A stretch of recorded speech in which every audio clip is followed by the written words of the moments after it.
Get ready for some exciting surprises. The upcoming Z Fold 7 is about to drop some of the biggest upgrades we've seen in a while.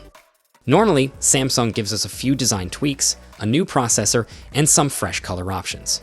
It feels like we keep seeing the same displays, materials, RAM, cameras, and battery setups over and over again.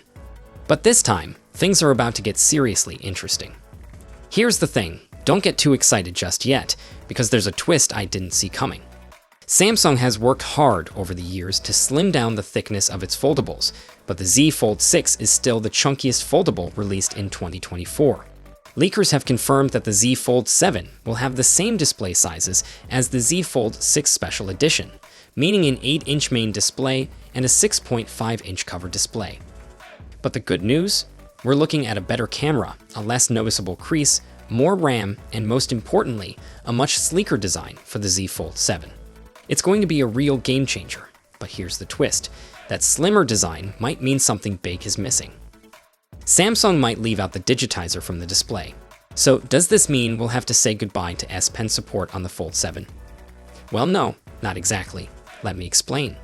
Devices like iPads and Surface tablets don't have that digitized display but still support stylus input. How?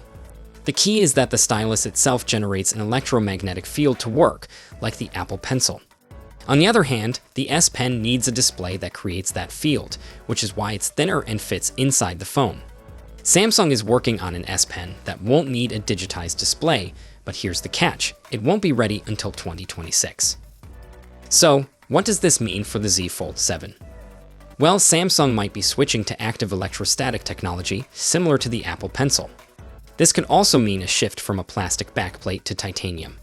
If that happens, we might lose the iconic S Pen slot in the Fold, meaning you'll have to carry your S Pen separately. On the bright side, we're talking about a bigger but lighter device, possibly with a bigger battery, better cameras, and the sleekest foldable design Samsung's ever made. So, what do you think? Is it worth giving up a feature or two for all these awesome upgrades? Let me know in the comments below. Catch you in the next one. Until then, take care.